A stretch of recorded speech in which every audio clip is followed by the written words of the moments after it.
So in real estate fundamentals today, we're going to be talking about the investment buying and selling process from start to finish. Whether you're buying an investment deal or you're selling an investment deal, means that which at one point in time you bought it. So we're going to go through that whole process from finding the deal and analyzing it and talking to contractors, getting bids, closing, all that kind of stuff from A to Z, start to finish. This is a previous recording with some of my private coaching students. So if you're new to real estate or just looking to fine tune some of your details in your business, take a look at this. I think you're going to learn a lot and see there's a lot of moving parts in a real estate transaction, but it doesn't have to be that complicated if you've got a decent map and understanding of how everything flows and works together.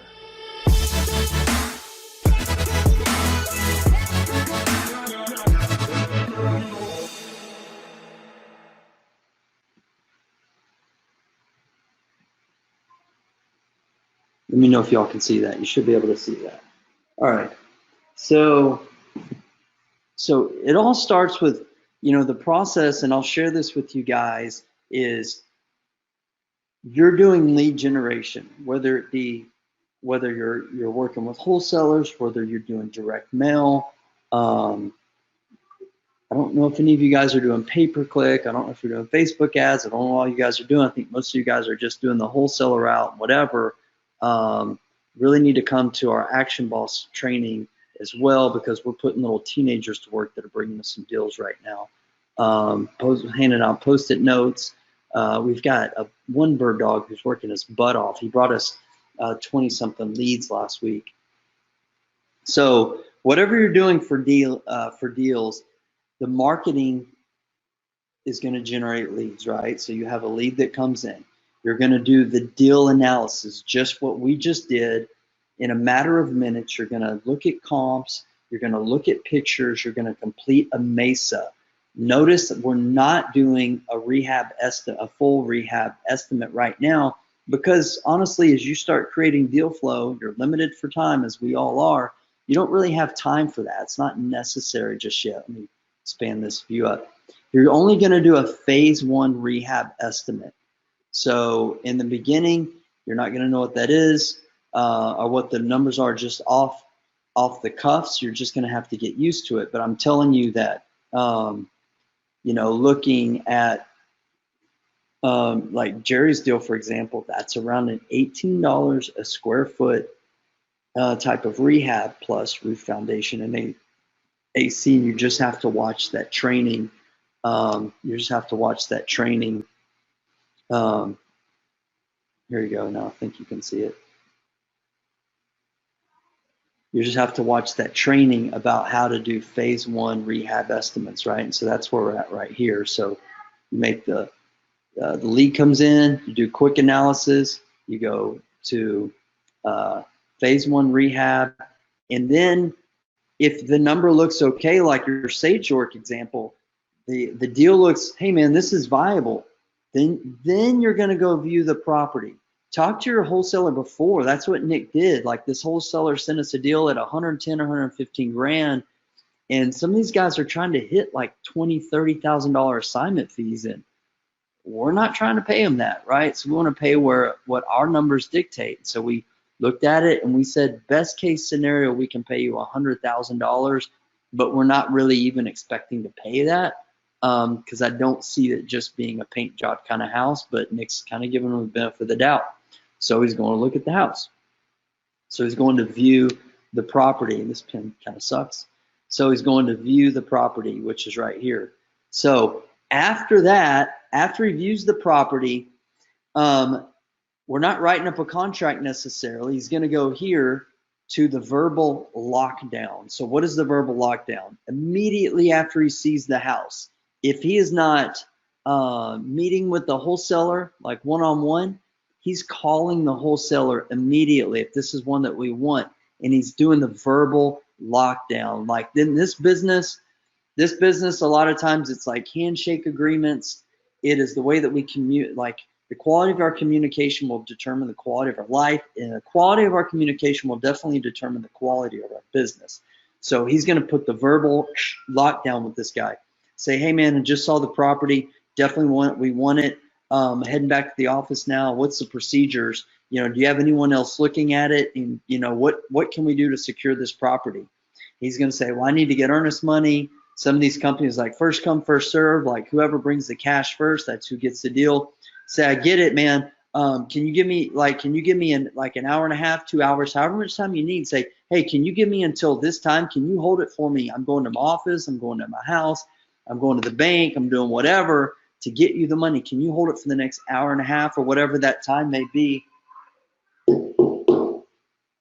So whatever that time frame may be, my wife's out there with the kids on the slip and slide. I need like a soundproof office. So hold on.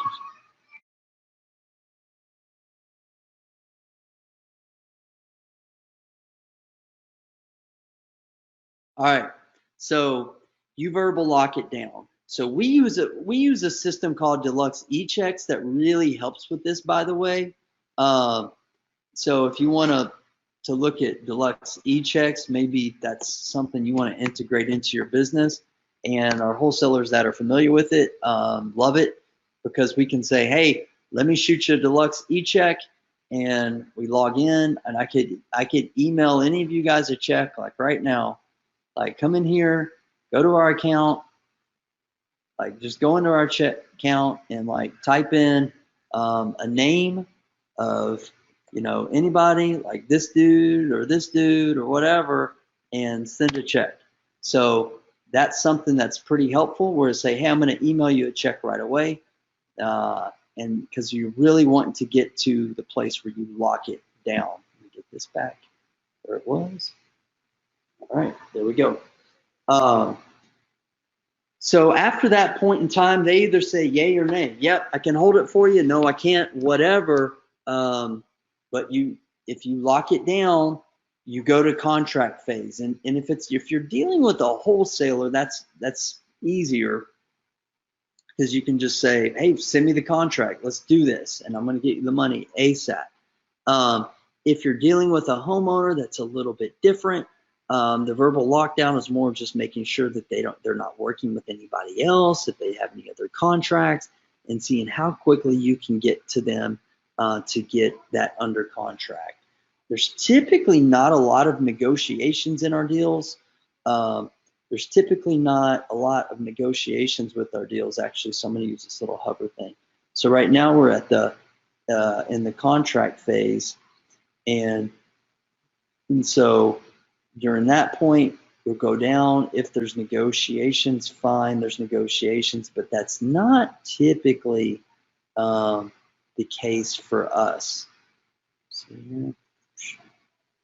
All right, so if there's anything else to talk about, but ultimately we want to get here, right? We want to get to where we have an accepted offer and contract, whether that be a wholesaler, whether that be with a motivated seller, whoever it may be. You're with an agent. I'll tell you, we're working more and more with agents these days, more than we ever have in the past. So there's a couple of things that we're going to look at. So we're really just looking at this on the buy side right now. But it's fairly cut and dry. Like the first thing that you want to do is this: raise money. So if you're working with us to help you raise money, you're going to send us that form requesting to raise money, or for us to raise money for you. So you're going to send us that form immediately. If you're working with a hard money lender, hoping you guys aren't, but if you are working with a hard money lender, if you are working with your private lender, if you've got a line of credit, whatever it is, first and foremost, get the ball rolling to raise capital and get your financing going. Immediately then, you move to phase 2 rehab estimate. This is where you want to go in depth with your rehab estimate. You want to begin to get bids from contractors, foundation companies, roofing companies, AC companies, et cetera, et cetera, et cetera, and really fine-tooth dial in your rehab. So, and just to be clear, like, I know I'm telling you guys, this is what we do. So this may be a little bit scary, and it should be for you in the beginning to gloss over this. So in no way, shape, or form am I telling you to do that. But I don't want you to miss out on a deal because you're taking too long analyzing the rehab. So I'm going to put a big question mark here, because in the beginning, you're going to spend more time here. Like, you really are going to be doing kind of phase twos here, where you're going to be going in depth with your rehab estimator, sending Chris and myself questions on rehab questions that you need to clarify, because you're going to want to get a really solid number here, even though it may not be 100%, but you need to get really good at getting a general ballpark of this number, overestimating a little bit to secure yourself so that you don't lose the deal. All right, so then you're going to move to closing coordination. Closing coordination is title companies working on title commitment, insurance is being ordered, surveys being ordered, title work, already mentioned that. Survey and title work, put that off on your title company to do those things. Just, confirm with them that they are working on them, and the insurance is ordered by you. So after that, you're kind of like sitting, waiting for the closing to take place. Closing takes place. Confirm wire, meaning if you're getting money, make sure that money hits your account. If you have to wire some money in, make sure you do it prior to closing. Closing day, just wait till the closing day, and then turn on utilities, okay, gas, electric, and certainly water. Have your contractors ready to go to start the rehab. Auto bill pay, if you're working with private lenders, if payments are due monthly, we set everything up on auto bill pay. We've got a system to make sure that our lenders are paid early. Another thing that we do now, that my closing coordinator does, is we send a thank you gift to our sellers, okay, our motivated sellers. We send them a nice little thank you gift, like some flowers, some candies, some box of like these golden pear things, I think is what they're doing now. Whatever, they're getting some kind of gift, right? Like, this is really bad, but they're getting some type of gift. We want to get a testimonial from them, and we want them to put it on Google. So that's why we're doing that. So Jerry, that's everything on the buy side. The sell side is pretty self-explanatory, but the sell side, it goes time to sell. You're going to list your agent or select your agent, basically your agent and your pricing structure. 3% full listing, pretty much never, ever, never, ever, ever do that. We pay our agent in-house 1%, maybe 1.5%, or you go flat fee. I'll tell you guys, I'm back. I reactivated my license. I am an agent now. I am doing listings. I'm selling my houses again, blah, blah, blah. And when I say that, I'm not actually doing it myself. I'm paying an agent to do all that stuff for me. But because of EXP, you bet your butt I'm using my agent license again, and we're about to use it in a big way. So I'm extremely, extremely excited about EXP, but I'm not going to do that right now. So you select your agent and your pricing structure with her. You're going to verify comps. Jimmy, we've seen houses like yours in Sage York where we thought they were going to be $215,000 houses, and then it comes time to list 3, 4, 5 months later, and we're like, holy cow! It's like, I think we can get 235 or 250. The most extreme example was this house over in the Lower Heights area that we were our Timber Grove, and we were thinking we were going to sell it for like 415, 425, and it's kind of a long rehab. 5 months later comes, 4 months later, something like that. We're in the summertime, and we sold it for like 485 or 495. It was a crusher deal. It was a netted 6 figures net. So you always want to gauge your market, the comps, and the market. How many houses are now on the market that you're competing with that weren't there before, right? So you just want to like get a pulse, right? I was talking, we've got a commercial property that that we're selling right now, a commercial project, commercial business actually. And the agent's like, hey, I think you can sell it for more. What do you think? And I'm like, no, man, we're good with that price. Like, let's get a quick sell. We're valuing our time over money right now. So then you list the property. If you're listing a property, you're making sure that you have professional photos. And after the listing goes live, like, I love my agent and I love other agents and I love my assistants, but people make mistakes. So always make sure that they put just little things right, that they input the number of bedrooms and baths and square feet and all that kind of stuff right. I owned a beach house. We own a beach house now, but years ago we had another beach house and had it listed for sale, and we weren't really getting many good offers and ended up lowering our price quite a bit. I didn't look at this thing for like 2 or 3 months later, and she had neglected to put on, there was a whole bottom floor that had been converted to usable space. There was a 2 bedrooms and a bathroom and like 500 square feet that was not included on the listing. And I didn't find that out until we were already under contract. We probably could have sold it for 30 grand more or sold it a heck of a lot sooner, but I failed to even check her stuff. So that was like a big no-no. So always check it. Just because you go on the market doesn't mean that you're done.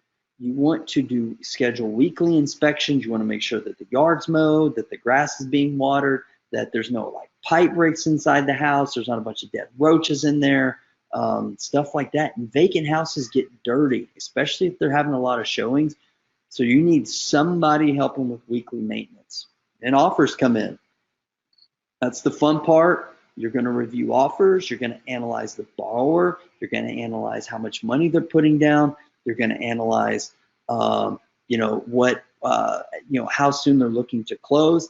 I always ask my agent, or now my assistant who's helping with listings, what's their story, right? Like, what are they telling you? Some people like write us letters like, we're a family and we have, 2 children, and this is, this house is what we've dreamed about. We can't wait to raise our family here and blah, blah, blah. And they write letters, and that happens a lot. Like, we want to do business with those type of people. And sometimes we get offers and like, we're offering this, but we want to make sure that you're going to fix this, and we didn't like this. And we just don't have a lot of fun doing business with those kind of situations. So that's where you review offers, go into negotiations. There typically are negotiations on the sell side, whatever those may be. We do get a lot of just full price, maybe cash, but not a lot of negotiations. We like those too. So when you accept the offer, you go into contract phase. A few things that you're doing then is request a payoff from your lender. That's really easy to do. Closing coordination comes. You have very little to do. The title company is going to ask you, like, for your lender information. They may request the payoff and ask you to do it. Ask some things. They may need some stuff for your LOC documents and things like that. You're not going to cancel insurance yet, but you're going to be prepared to do that, but only after closing. What I do is email my insurance agent, let her know, hey, we have a closing date coming up, but I'll confirm when it's there. Closing comes, confirm wire, turn the utilities off, remove the sign in the lockbox, cancel bill pay. You don't want to keep paying your lenders if the deal has sold. And then we send also a little thank you gift to our lenders now, thanking them for allowing us to borrow their money and thanking them for the trust in our company. And we send them a nice little thank you gift too, just because we think they're awesome and we want them to feel awesome and we want them to reinvest in our company. And that's the process. That's the process. Let me know if you guys have any questions on that.